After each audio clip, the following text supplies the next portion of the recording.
మధుబాబు గారి పుస్తకాలను కొనుక్కొని చదవాలనుకునేవారు సత్యవాణి పబ్లికేషన్స్ 9652488668 పై సంప్రదించగలరు. అవకాశం ఉన్నవారు ఛానల్ మెంబర్షిప్ తీసుకొని మమ్మల్ని ఎంతగానో ప్రోత్సహిస్తున్నందుకు వారికి పేరు పేరున కృతజ్ఞతలు తెలియజేసుకుంటున్నాం. మధుబాబు గారి అద్భుత జానపద సృష్టి నరుడు. చిమ్మ చీకటితో నిండి ఉన్నది ఆ సొరంగం. వృద్ధురాలు గనక తన చేతిని వదిలితే తనకు ఎటుపోవాలో తెలియకపోవచ్చనే అనుమానం కలిగి ఆమె చేతిని తానే స్వయంగా చాలా గట్టిగా పట్టుకున్నది యువరాణి. పావు ఘడియపాటు నడిచిన తర్వాత కూడా ఆ మార్గం అంతమయ్యే సూచనలు కనిపించకపోవటంతో అవ్వా, నేను మాట్లాడవచ్చునా అని అడిగింది చిన్న కంఠంతో. నా సర్వశక్తులు ఉపయోగించి సృష్టించిన మార్గమిది. మనం ఆ దుర్మార్గుడి దృష్టిలో పడకుండా కాపాడుతుంది. నువ్వు నోటిని అదుముకుని తల ఉంచుకోవాల్సిన అవసరం లేదు. నీ అనుమానమేమిటో చెప్పు. వెంటనే సమాధానమిచ్చింది వృద్ధురాలు. శంబరదేవత ఆలయం ఎక్కడ ఉన్నదో తెలుసుకోవాలన్న కోరికతో చేయకూడని దుర్మార్గపు పనులన్నీ చేస్తున్నాడు మాండలీకుడు. వాడు క్షుద్రమాంత్రికుడు కాబట్టి ఆ దేవత అనుగ్రహంతో మరింత శక్తిమంతుడు కావాలన్నది అతడి కోరిక. మరి మనం చూసిన గజదొంగ శ్యామలుడికి ఆ దేవత ఆలయాన్ని వెతకవలసిన అవసరం దేనికి? అతడు మాంత్రికుడు కాదుగదా. తన మనసులోని ప్రశ్న బయటపెట్టింది యువరాణి. తల్లి, కనులకు కనిపించే విషయాలు మాత్రమే మనం చూశాం. మనసుల్లోని మాటల్ని చూడలేదు. పట్టిన పట్టు వదలకుండా ఆ దొంగ ఒక్కొక్క రహస్యాన్ని ఛేదించుకుంటూ రావటాన్ని చూస్తుంటే నాకు కూడా ఆశ్చర్యంగానే ఉంది సాలోచనగా చెప్పింది వృద్ధురాలు. మనం చూసిన దృశ్యాలన్నీ గతంలో ఎప్పుడో జరిగిపోయినవి. ప్రస్తుతం అతను తన జతగాడితో కలిసి మన నగరంలోనే ఉన్నాడు. మాండలీకుడిని అతను తప్పకుండా ఎదిరిస్తాడు అన్నది యువరాణి. గజదొంగ శ్యామలుడి ప్రసక్తి ఎందుకు వచ్చిందో అర్థమై చిన్నగా నవ్వింది వృద్ధురాలు. అతగాడికి అమితమైన బలం ఉన్నది. బలాన్ని మించిన ఆలోచన ఉన్నది. కాని మాండలీకుడి వంటి దుర్మార్గుణ్ణి ఎదిరించటానికి అవి సరిపోవు. తప్పకుండా మంత్రతంత్రాల సాయం కావాలి. అవి అతనికి లేవు అన్నది. మనం అతనికి సాయం చేయవచ్చు కదా. అతని శౌర్య సాహసాలకు నీ మంత్రశక్తులు తోడైతే మాండలికుడి పని అయిపోతుంది కదా అన్నది యువరాణి. 10 క్షణికాల పాటు ఆలోచించి తల అడ్డం తిప్పింది వృద్ధురాలు. దూరంగా ఉండి మాండలికుడి ప్రయత్నాలకు అడ్డు తగలటమే తప్ప ముఖాముఖి ఎదురుపడి అతనితో పోరాడగల శక్తి నాకు లేదు. అందుకే సురక్షిత ప్రదేశానికి వెళ్ళిపోతున్నాం అన్నది. ఆ పైన తన మనసులోని మాటల్ని బయటికి చెప్పలేదు యువరాణి. అలసట అధికమైపోతున్నా ఆ విషయాన్ని బయటపెట్టకుండా ఆమెను అనుసరించింది. ఆకాశాన్ని అంటుకునేటంత ఎత్తుగా ఉన్నది ఒక సన్నపాటి ఇరుకు వీధిలో ఉన్న బిల్వ వృక్షం. దానికి 25 ధనువుల దూరంలో నిర్మించబడి ఉన్నది చిన్న చెక్కల కట్టడం. తనకు తోడుగా వచ్చిన రాజభటుల వంక చూశాడు మాండలీకుడు ఆ ఇరుకు వీధిలో నిలబడి. ఆ కట్టడంలో ఎవరు నివసిస్తున్నారో తెలుసుకోండి అని ఆజ్ఞ ఇచ్చాడు. పొడవాటి బరిసెలున్నాయి ఆ భటుల దగ్గర. వాటిని బిగించి పట్టుకుంటూ బిల్వవృక్షం ప్రక్క నుంచి ఆ కట్టడం దగ్గరికి పోయారు. మూసి ఉన్న తలుపుల్ని తమ బరిసెల మొనలతో పొడుస్తూ, ఎవరు ఈ కట్టడంలో? ఎవరు నివసిస్తున్నారు ఈ ప్రదేశంలో అని అడిగారు పెద్ద కంఠాలతో. కిర్రుమని శబ్దం చేస్తూ తెరుచుకున్నాయి కట్టడపు తలుపులు. భుజాల మీదికి వ్రేలాడుతున్న పొడవాటి జుట్టును ఎడమ చేతితో వెనక్కి నెట్టుకుంటూ ద్వారంలో ప్రత్యక్షమయ్యాడు ఒక మనిషి. అయ్యా, మహామాంత్రికుడైన మాండలీకుల వారు వచ్చారు. లోపలికి ఆహ్వానించండి. అతిథి మర్యాదలు చేసుకోండి అతన్ని చూడగానే వినయంగా అన్నాడు ఒక భటుడు. బిల్వ వృక్షానికి సరిగ్గా 25 ధనువుల దూరంలో ఒక పెద్ద పెంకుటింటి చాటున నిలబడి ఉన్నారు శ్యామల గదాధరులో. ఇతనెవరో చాలా పెద్ద మనిషి మాదిరిగా ఉన్నాడు. మంత్రతంత్రాలు నేర్చినవాడి మాదిరిగా కనిపించటం లేదు చిన్న కంఠంతో అన్నాడు గదాధరుడు. మనం వచ్చింది ఇతన్ని చూడటం కోసమే. ఇతనికి మంత్రాలు వచ్చినా రాకపోయినా మనకు అనవసరం. అదే మాదిరి చాలా చిన్నగా సమాధానమిచ్చాడు శ్యామలుడు. మనం వచ్చిన పని పూర్తవుతుందనే నమ్మకం నాకు లేదు.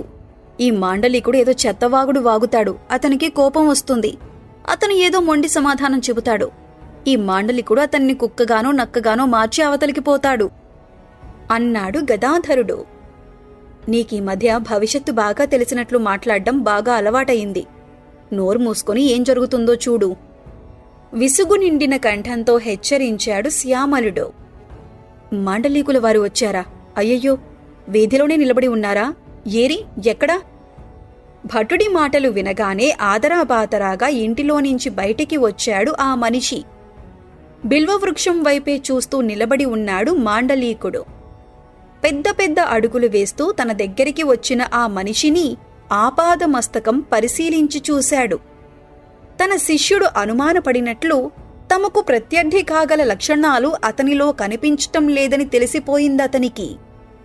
నువ్వెవరివి? తన దండాన్ని నేలకు బలంగా తాటిస్తూ గంభీరంగా అడిగాడు. నోటిలోపలి దంతాలన్నీ బయటికి కనిపించేటట్టు పెద్దగా నవ్వాడా మనిషి. అయ్యా మాంత్రికులవారు, నా పేరు దుహితుడు. గత 25 సంవత్సరాలుగా ఈ నగరంలోనే నివసిస్తున్నాను. నా గురించి నేను చెప్పుకోవటం బాగుండదు. ఈ చుట్టుపక్కల ఉన్నవారిని అడిగితే నేనెవరినో ఎటువంటి వాడినో చెబుతారు. వినయంగానే సమాధానమిచ్చాడు. తను వేసిన ప్రశ్నకు అతను సూటిగా సమాధానం చెప్పకుండా చుట్టుదారి మాటలు మాట్లాడటం నచ్చలేదు మాండలీకుడికి. తన దండాన్ని మరింత బలంగా నేలకు అదిమాడతను. నేను ఆజ్ఞాపిస్తున్నాను, సూటిగా సమాధానం చెప్పు అంటూ ఆజ్ఞాపించాడు. నలుపు రంగు పొగ వంటిది మంత్రదండం చివరి భాగంలో నుంచి పైకి లేచి ఆ మనిషి మీదికి ప్రసరించింది. ఆ పొగను వాసన చూసిన మరుక్షణం మైకం క్రమ్మినట్లు బిత్రచూపులు చూస్తూ మాట్లాడవలసిన ఆ మనిషి అటువంటి పనేమీ చెయ్యలేదు. అసలు ఆ పొగ అతని సమీపంలోకి కూడా పూర్తిగా పోలేదు. ఈదురుగాలి వీచినట్లు వేగంగా కదిలై బిల్వవృక్షపు కొమ్మలు. పొగ కూడా చెల్లాచెదురై కనిపించకుండా పోయింది. తన ఎదుట సాధారణమైన పౌరుడి మాదిరి నిలబడి ఉన్న ఆ దుహితుడు ఎవరోగాని ఎంతో కొంత శక్తి కలిగి ఉన్నటువంటి వాడేనని వెంటనే తెలిసిపోయింది మాండలీకుడికి. కట్టడం దగ్గరే నిలబడి ఉన్నారు రాజభటులు. కనులు పెద్దవి చేసి ఆ దృశ్యాలన్నింటినీ గమనిస్తూనే ఉన్నారు. కంటికి కనిపించకుండా మటుమాయమైన రాజుగారి బావమరిదిని ఆ కట్టడంలో నివసించే దుర్మార్గుడే ఏదో చేసేశాడని తాము అందరికీ చెప్పారు. ఇప్పుడా మాటను నిజం చేయటానికి తగిన అవకాశం లభించింది. తన సంతోషాన్ని అతి బలవంతంగా అదుముకున్నాడు మాండలీకుడు. శ్యాలక భూపతుల వారిని ఏం చేశావు నువ్వు? ఎక్కడ దాచిపెట్టావు? ఖంగుమంటున్న కంఠంతో అడిగాడు. ఒక్క క్షణికం పాటు తెల్లబోయినట్లు అయోమయంగా చూశాడా మనిషి. అంతలోనే తేరుకుని చిన్నగా నవ్వాడు. మాండలీకుల వారంటే సర్వశక్తి సమన్వితులని నేను అనుకున్నాను. తాము చేసిన అకార్యాలను ఇతరుల మీదికి నెట్టి ఆత్మరక్షణ చేసుకోవాల్సిన పరిస్థితుల్లో చిక్కుబడతారని మాత్రం అనుకోలేదు. వెక్కిరింపుగా అన్నాడు. తన మందిరంలో జరిగిందేమిటో అతనికి అర్థమైందని తెలిసిపోయింది మాండలీకుడికి. తాను భావిస్తున్నట్టు అతను తనకంటే తక్కువవాడు కాదని కూడా అవగతమైంది. శ్యాలక భూపతిని తానే మట్టుబెట్టినట్లు తనకు తన శిష్యుడికి తప్ప దగ్గర్లోనే ఉన్న రాజభటులకు కూడా తెలియదు. ఎక్కడో నగర మధ్యమంలో ఉన్న ఆ మనిషికి తెలిసిపోవటమంటే అతను సాధారణమైనవాడు కాదనేగా అర్థం. దుర్మార్గుడా, నువ్వు చేసిన అకృత్యానికి తగిన శిక్ష అనుభవించక తప్పదు అంటూ కట్టడం దగ్గర ఉన్న భటుల్ని పిలిచాడతను. రండి, వచ్చి దుర్మార్గుడిని బంధించండి అని ఆజ్ఞ ఇచ్చాడు. తమ ఆయుధాలను మరింత గట్టిగా బిగించి పట్టుకుని వేగంగా వెనక్కి వచ్చారు వాళ్ళు. ఒక్కసారిగా ఆ మనిషిని చుట్టుముట్టి చేతులు వెనక్కి విరిచి పట్టుకోబోయారు.